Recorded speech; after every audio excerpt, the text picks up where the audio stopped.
Obviously have Raheem Sterling back from injury, he's been playing the last couple of games.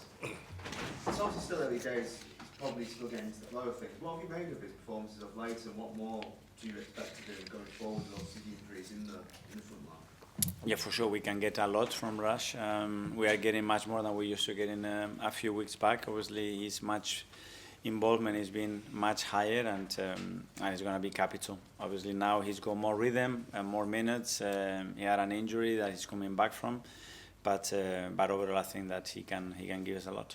We've seen with GABBY, especially from set pieces, he scores once again.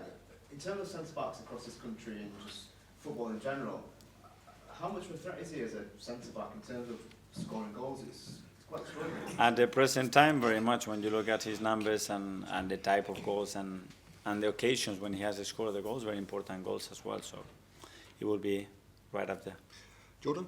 Hi, Mikel. It must be really hard to balance what you now need to do in January with what you want to do in the summer. And have you been given assurances that if you spend money in January that won't affect your budget in the summer, or what you plan to do in the summer?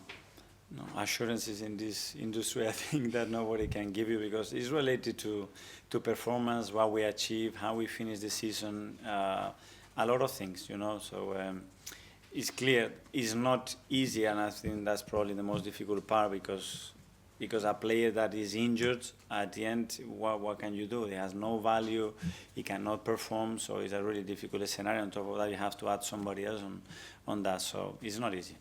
Is it something you've spoken about, though, in terms of getting that balance right between this month and the summer? Yeah, for sure. We never plan a window. So we have a plan, we look at the squad, how we're going to evolve it, what is in the academy, how we're going to change it and adapt things. And from there, then you go, because from what you plan actually and the picture that we have today, or we are really bad planning, or nobody could see that we're going to have that many injuries. So you're going to have to adapt whatever the plan is as well. Gary?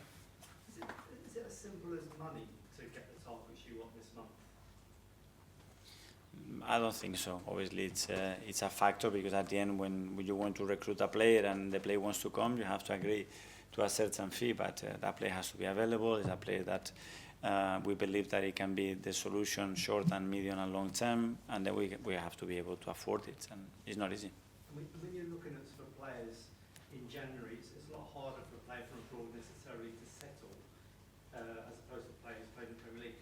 Is that would that be as part of your thinking, that if you bring someone in, they almost have to hit the ground running, otherwise the pressure is already there on them? For sure. With every player, you have to understand the context as well. So which player do you bring? What are the expectations? How is this player going to fit in on that door when everybody's asking, okay, we need to sign that kind of player, and then how do you deal with that? That's always a big thing. Okay, Darren? Mikel, we talk about players coming in, but Kai Havertz at the club at the moment, how has it been for him the last few weeks? Not a great couple of weeks on the pitch for him. I mean, love to rest him, I'm sure, but it's needs must. I enjoy to work with him, honestly. And I wish that you could spend some time with him and the players around him and the people around him. That's why we all love him, you know, because he just looks forwards, you know, he takes it in the chin, he works harder, and he tries again. And like him, anybody else, because about in football, what you've done today or 3 weeks ago, it doesn't matter. It's about, okay, now against Aston Villa, what we can produce. We're going to be judged on that. That's it. So let's look forward to that.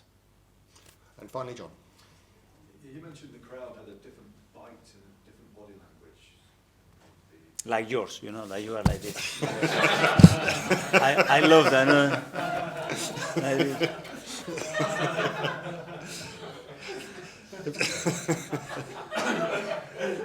Let's go. Is it something that you're going to have to keep reminding them? Because they can be a bit quiet, can't they? Hopefully no. Hopefully that's the standards and we maintain it and we go from there to better. Do they know this?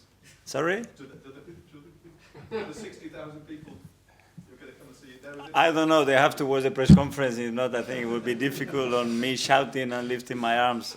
What else can I do? I will try my best. You mentioned Bukayo needing a break. Yeah. Does that mean he can go on holiday with your blessing? Yeah, he needs to. What's that? He's obligated to go. Yeah. Yes. with his girlfriend, with his family, that he can choose on his own, but he needs to get away for a few days and refresh, and he can still do a lot of things on the rehab because it's the perfect stage right now, but I think it's going to make him really good. Is there also a desire for him to stay stay close to everybody in the most important part of the season, right? Yeah, but he is, and he's been every single day there. But there is a moment, especially when we plan and we're going to be away for a few days, that he needs to do that. That's very important for him as well, and we need to look after our players. So he could send you a postcard. Sorry? He could send you a postcard. Yeah, a nice picture or a present or something. What would you like? Okay, everyone. Thanks very much. Thank you. Thank you. Good luck.